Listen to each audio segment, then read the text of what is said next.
Hello friends, welcome to Marathi story diary official YouTube channel. मागच्या भागात आपण माझा नवरा आणि त्याची बायको भाग 11 बघितलेला। आज आपण भाग 12 बघणार आहोत। तुम्हाला हा व्हिडिओ आवडल्यास व्हिडिओला नक्की लाईक करा, शेअर करा आणि ह्याचा पुढचा भाग लवकरच तुमच्या भेटीला येईल। तो लवकरात लवकर पाहण्यासाठी चॅनलला नक्की सबस्क्राईब करून ठेवा। चला तर मग सुरुवात करूया। अलिशा डोक्यावर हात ठेवत, सो व्हॉट एना, भूक लागली असेल तर आले असेल रेस्टॉरंटमध्ये, त्यात एवढं चिडण्यासारखं काय? एना, तू जर अक्षयला इतकं कंट्रोल करायचा प्रयत्न करशील ना तर तो तुला कंटाळून सोडून निघून जाईल। माझे वर्ड्स लक्षात ठेव। जसं तुला तुझं आयुष्य तुझ्या पद्धतीने जगायचे असते तसे त्यालाही जगू दे। पण एना तिच्या बोलण्याकडे आताही साफ दुर्लक्ष करते। दुसऱ्या दिवशी एना घरी परत येते, तेही तनतन करीतच। कुणाशी काहीही न बोलता ती आपल्या रूममध्ये निघून जाते। सायंकाळी अक्षय घरी येतो, पण तो येऊनही बराच वेळ खालीच बसलेला असतो। वर एना त्याची वाट बघत असते। तो आला हे तिला कळले असते, पण बराच वेळ होऊनही तो वर येत नाही बघून ती काही पायऱ्या उतरून बघते, तर एका सोप्यावर मंगेशराव आणि दुसऱ्यावर मंगलताई, तर मोठ्या सोप्यावर संध्या आणि अक्षय आजूबाजूला बसलेले असतात। सगळे बसून टीव्ही बघत असतात। कुठला तरी कॉमेडी शो चालू असतो, तो बघून सगळ्यांचे हसणे खिदळणे चालू असते। एना पुन्हा चरफडत वर निघून जाते आणि रूम मध्ये एऱ्याझाऱ्या मारीत असते। मला वाटते ही संध्या जाणून असं करीत आहे। ती अक्षयला स्वतःकडे वळवण्याचा प्रयत्न करीत आहे। मी घरी नसल्याचा चांगलाच फायदा करून घेत आहे। आता तर तुला बघतेच मी, बघ कशी या घरातून तुला स्वतःला जायला भाग पाडते की नाही ते। स्वतःला खूप हुशार समजते, आता तुझी हुशारी मला हळूहळू समजायला लागली। आधी माझं आणि अक्षयचं लग्न लावून त्यांच्या आणि माझ्या नजरेस मोठी आणि महान बनली, मग हळूहळू स्वतःची चाल खेळू लागली। मी नसली घरात की अक्षयला स्वतःकडे अट्रॅक्ट करायचं, फिल्मला जायचं, हॉटेलिंग करायचं आणि माझ्यापासून तोडून तुला या घराची एकुलती एक सून व्हायचं आहे। खूप चॅप्टर निघाली तू, एवढी चालबाज असशील असं मला स्वप्नातही वाटलं नव्हतं। म्हणून तर तिने आधीपासून सासू सासऱ्यांना आपल्या मुठीत ठेवलं आहे, म्हणजे वेळ पडल्यास ते माझी बाजू न घेता तिचीच बाजू घेतील। एना या सगळ्याचा दोष संध्यावर टाकत होती। तिच्यात इन्सिक्युरिटी इतकी वाढली होती की चांगल्या वाईटात, योग्य अयोग्यात, खरं खोट्यात भेद करणं विसरली होती। आता संध्याला तिची जागा कशी दाखवायची आणि अक्षयपासून तिला कसं दूर करायचं हा एकच ध्यास तिने घेतला होता। पण सांभाळून, तिला घरातल्यांच्या नजरेच वाईटही नव्हते व्हायचे। रात्री जेवणाला सगळे बसतात, संध्या सगळ्यांना वाढत असते। इतक्यात एना खाली येते, सगळ्यांना एक फेक स्माइल देत चेअरवर बसते। ताटात बघते तर भरली वांगी। ती नाक मुरडत, संध्या तू वांगी बनवली, आय डोंट लाईक वांगी। मंगेशराव एकवार तिच्याकडे नजर टाकतात आणि पुन्हा आपले जेवण सुरू करतात। आणि मंगलताई नाक मुरडत मनातल्या मनात, या सटवीला स्वतः काही करायला नको, साधा चमचा सुद्धा फिरवता येत नाही, पण दुसऱ्याच्या जीवावर नखरे बघा यांचे। त्यावर संध्या ह्यांची फरमाईश होती, खास भरली वांगी बनव म्हणून बनवली। बटाट्याची भाजी आहे, देऊ का तुला सकाळची? एनाला वाटते आता ताटावरून उठून मला ही माझ्या आवडीची भाजी बनवून देईल, पण ती तर बसूनच सकाळच्या भाजीचं ऑप्शन ठेवत होती। एनाला राग येतो, पण ती तसं न दाखवता, अगं नको, आणि अक्षयला चल ना आपण बाहेर जाऊ, काहीतरी खाऊ। त्यावर अक्षय, नो एना, मला आज ही भाजी खायची आहे म्हणून तर बनवायला सांगितली। तसंही बाहेरचं खाऊन कंटाळलोय मी। तुला नसेल खायची तर काहीतरी ऑर्डर करून मागवून घे तू तुझ्यासाठी। ते ऐकून एनाला खूप राग येतो। तिला असं वाटते या घरात कुणीच किंमत देत नाही। आता अक्षय सुद्धा तिच्याकडे लक्ष देत नाही। ती तडातडा उठून रूममध्ये जाते। रात्री अक्षय रूममध्ये येताच एना त्याला रागाने, वाव अक्षय, मी थोडे दिवस बाहेर का राहिली, तुझी तर टेस्टच बदलली।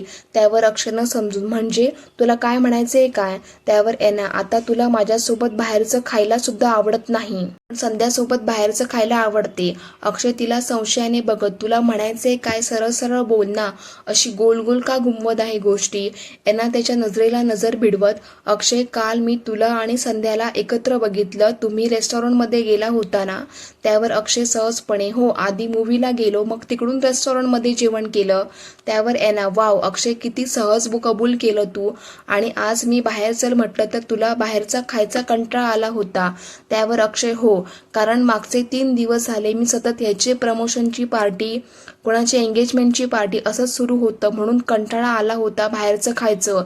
त्यावर एना, नक्की हेच कारण आहे की आता तुला माझी कंपनी आवडत नाही म्हणून नकार दिला? त्यावर अक्षय चिडून, काय वेड लागलं तर नाही ना तुला? नोकरीवरून काढल्यापासून तू अशीच वायफळ बडबड करीत आहे। त्यावर एना, मी वायफळ बडबड करते? खरं बोलली तर मिरच्या लागल्या का तुला? त्यावर अक्षय, मिरच्या लागायला मी काही चुकीचं केलंच नाही, पण तुझं डोकं मात्र जागेवर नाही. त्यावर एना, हो मी डिस्टर्ब होती, पण तुला काय त्याचं? तू तर मस्त मजा करीत होता. एकदा तरी वाटले का की आपण मूवीला चाललोय तर एनाला पण विचारावं, तिला बाहेर फिरायला न्यावं, म्हणजे थोडा चेंज झाला तर मूड ठीक होईल, संध्यासोबत बरं जाता आलं. त्यावर अक्षय, विचारलं असतं पण आजकाल तुला माझं वागणं फॉर्मॅलिटी वाटायला लागलं म्हणून नाही विचारलं. आणि तुझा मूड चेंज करायला तुझे फ्रेंड्स आहेतच, तुला पाहिजे तेव्हा हॉटेलिंग करायला, मूवी बघायला न्यायला. त्यावर एना, तुला माझ्या फ्रेंड्सचा इतका हेवा का वाटतो रे? त्यावर अक्षय, नाही आजपर्यंत कधी वाटला नाही. तुला वाटेल तेव्हा तू त्यांच्यासोबत फिरायला जायची, तेही मला न विचारता. पण मी तुला कधीच त्याचं स्पष्टीकरण मागितले नाही. पण मी जेव्हा संध्याला बाहेर घेऊन गेलो तर तू मला त्याचे स्पष्टीकरण मागत आहे. त्यावर एना गडबडून, तसं नाही रे, तुम्ही दिसले म्हणून मला वाटले की मला विचारलं असतं तर मी पण तुमच्यासोबत आले असते. त्यावर अक्षय, पण तू हे कधी नाही करीत. एना, तू जेव्हा तुझ्या फ्रेंड सोबत जाते तर मला कधी चल म्हणणे तर दूरच, पण साधं विचारत सुद्धा नाही. त्यावर एना लाडात येऊन त्यांच्या गळ्यात आपले दोन्ही हात गुंफत, मी इतक्या दिवसांनी घरी आले तर आज तू असा भांडतच राहशील का माझ्याशी? अक्षय आतून खूप चिडलेला असतो तरी चेहऱ्यावर शांत भाव ठेवत तो गळ्यातून तिचे हात काढीत, तूच सुरुवात केली एना, मला तसंही भांडायला अजिबात आवडत नाही, चल झोपूया, खूप उशीर झाला. एवढं बोलून तो बेडच्या एका साईडला झोपी जातो. एना मात्र पुन्हा चरफडत बसते. तिला तिचे आणि अक्षयचे संबंध ठीक करायचे आहे, पण माशी कुठे शिंकते माहीत नाही आणि ते पुन्हा जास्त बिघडतात. एनाचे सावत्र वडील मिस्टर जॉन आपले सगळे सोर्सेस वापरून एनाला त्या केसमधून सुखरूप बाहेर काढतात. साधारण 10 दिवसाच्या गॅप नंतर एना पुन्हा ऑफिस जॉईन करते. दिवाळी जवळ येते. संडे असल्याने सगळे घर साफसफाईच्या मागे लागतात. वर्कलोड असल्याने एनाला संडेला सुद्धा ऑफिसला जावे लागते.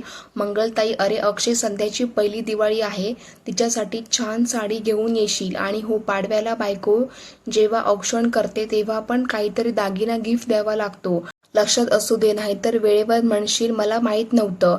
त्यावर अक्षय कपाटातल्या शेल्फमध्ये व्यवस्थित पुस्तकं लावता लावता, आई मला दागिन्यांचं काही समजत नाही, ते तूच बघ. त्यावर मंगलताई, माझ्याकडे एक जुना दागिना आहे, 2 तोळ्याचा असेल, त्यात थोडं घालून एखादा नेकलेस केला तर संध्याला छान दिसेल. त्यावर अक्षय, ठीक आहे, बोनसचे पैसे आहे ते टाकून करून घेऊ. आणि इकडे ऑफिसमध्ये बसल्या बसल्या अक्षयला आठवते की संध्याला साडी घ्यायची आहे. तेच त्याला एनाची आठवण होते. एनाची पण पहिलीच दिवाळी आहे, तिलाही काही घ्यावं लागेल, पण साडी तर ती नेसत नाही, त्यापेक्षा तिला ड्रेसच घेऊ. नाही, नको नको, तिचं तिलाच घेऊ दे, तसंही तिला माझी चॉईस आवडत नाही, घेतलं तर घालणार पण नाही. तो लगेच काही पैसे एनाच्या अकाउंटवर ट्रान्सफर करतो आणि कॉल लावतो. इकडे 10 दिवसाची गॅप पडल्यामुळे एनाचे खूप काम पेंडिंग असतात आणि तिला ते लवकरात लवकर पूर्ण करायचे असल्यामुळे तिचा रोजच संपूर्ण दिवस बिझी जात असतात. लंचला सुद्धा ती कसाबसा वेळ काढते. ती काही लोनचे केस पेपर डॉक्युमेंट चेक करत असते की तिचा मोबाईल वाजतो. ती वैतागून न बघताच कॉल रिसीव्ह करते. हॅलो. त्यावर अक्षय, हॅलो एना. एना पुन्हा वैतागून, अक्षय तू, मी खूप बिझी आहे रे, कशाला कॉल केला, काही अर्जंट आहे का? तिच्या अशा बोलण्याने अक्षयला राग येतो. अर्जंट काही नाही, मी फक्त हे सांगण्यासाठी फोन केला, मी तुझ्यासाठी अकाउंटवर पैसे ट्रान्सफर केले आहे, त्यात तू तुझ्यासाठी एखादा ड्रेस आणि तुला आवडेल तो दागिना घेऊन येशील. एना वैतागून, आता हे मध्येच काय? त्यावर अक्षय, दिवाळी आहे, आमच्यामध्ये दिवाळीत न्यू कपडे घालतात आणि दागिने पण घेतात, बाकी तुझी मर्जी, तुला घ्यायचं असेल तर घे, नाहीतर नको घेऊ, मी माझं काम केलं, चल मलाही खूप काम आहेत, बाय. एवढं बोलून तो फोन कट करतो. एना पुन्हा फाईलमध्ये डोके घालीत, वेळसुद्धा मिळत नाही आहे तर शॉपिंगला कधी जाणार? भरपूर ड्रेसेस आहेत, घालेल त्यातला एखादा, जाऊ दे, तसेही माझ्याकडे खूप ड्रेस आहेत.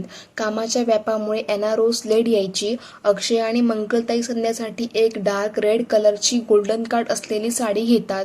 त्यावर छोटे छोटे गोल्डन बुट्टे असतात. अक्षयला ती साडी बघताच आवडते. तो नजरेसमोर संध्याला त्या साडीत इमॅजिन करतो आणि तीच साडी फायनल करतो. सोबत ते 4 पदरी नाजूक सोन्यांच्या मण्यांचा नेकलेस घेतात. त्याला मध्ये सर्व पदर पकडून ठेवणारा एकच गोल लॉकेट असतो. घरी येताच अक्षय संध्याला तिच्या रूममध्ये जाऊन ती साडी देतो. साडी बघता संध्याचे डोळे दिपून जातात. तिला बघताच ती साडी खूप आवडते. तिचा खुललेला चेहरा बघून अक्षय, आवडली तुला?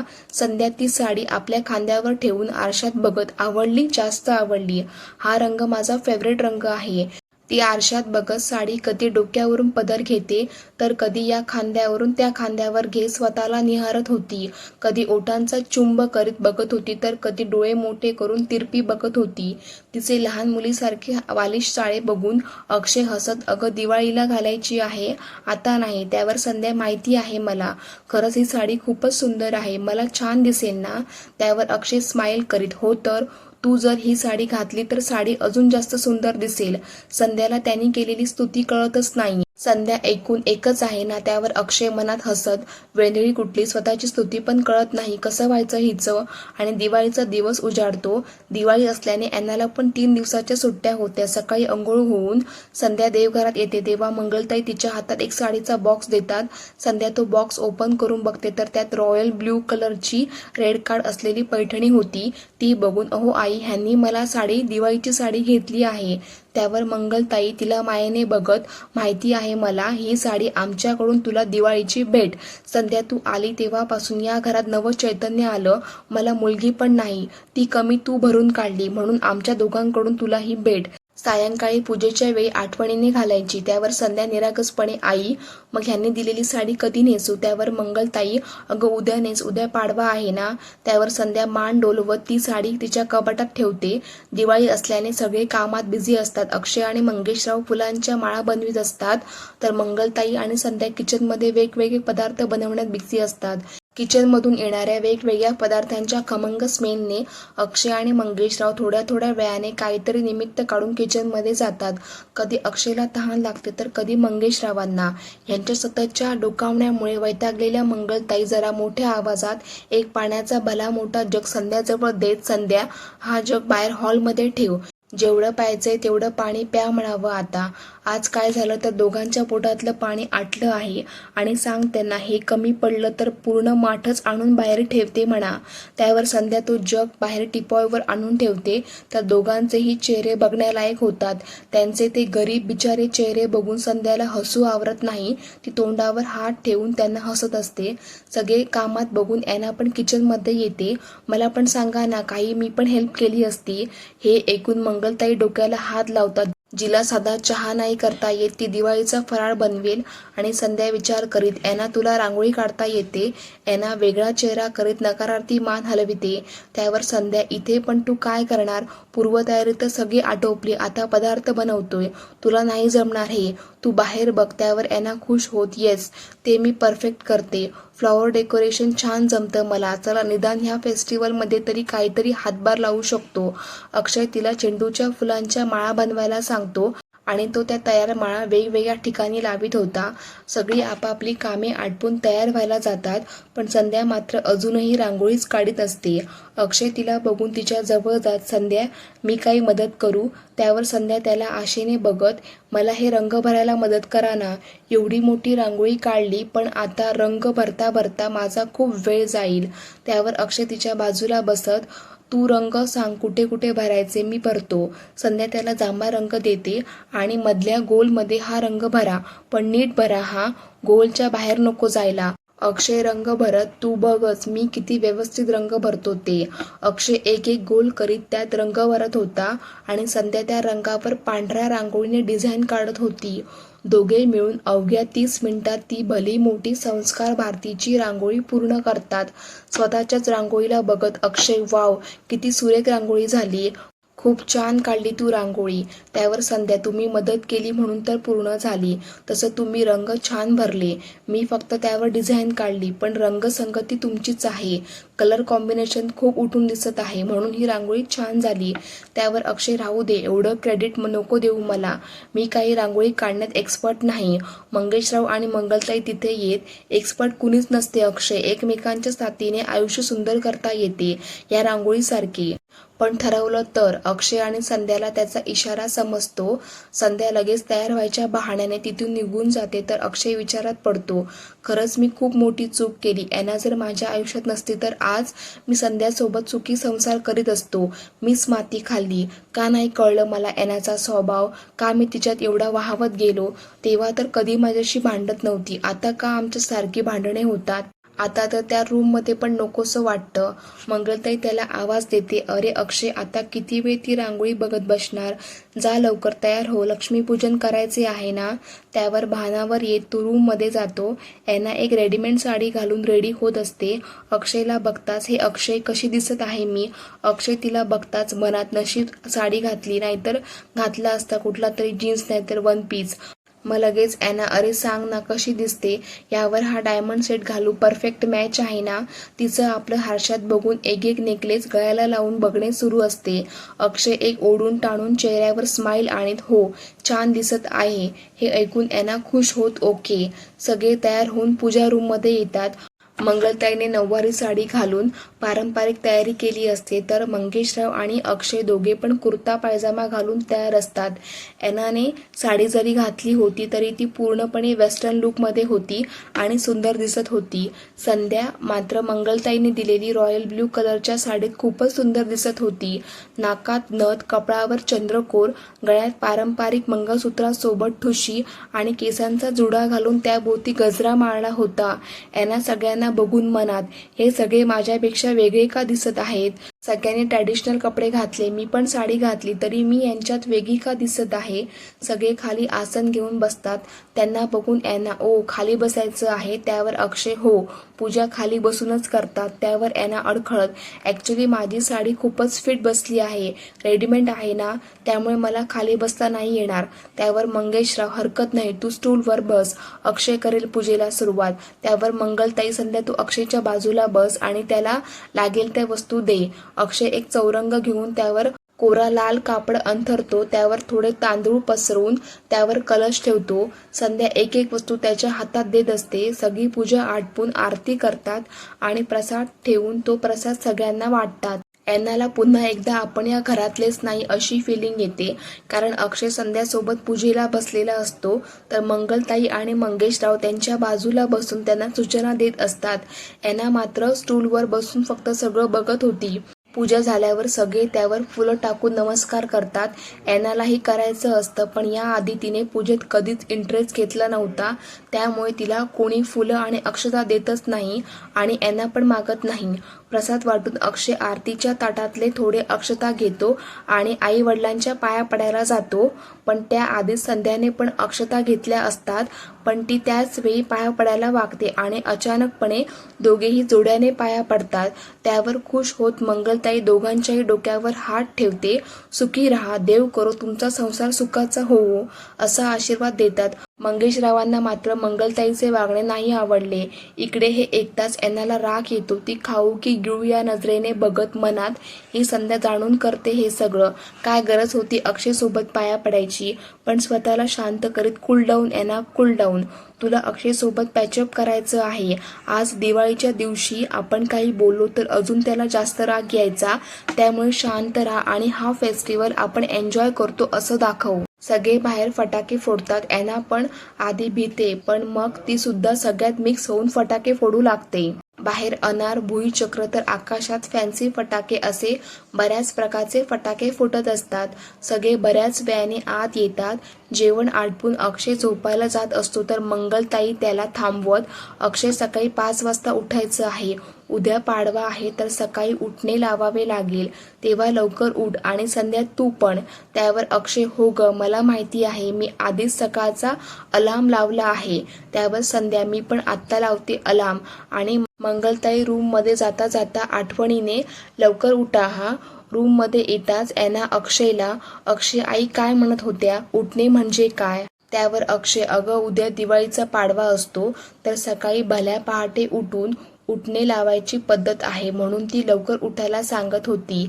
एना पुन्हा न समजून, पण हे उठणे काय असते? त्यावर अक्षय विचार करीत, आता कसं सांगू, उठणे म्हणजे उठणे असते, तू सकाळी उठशील तेव्हा स्वतः बघून घेशील.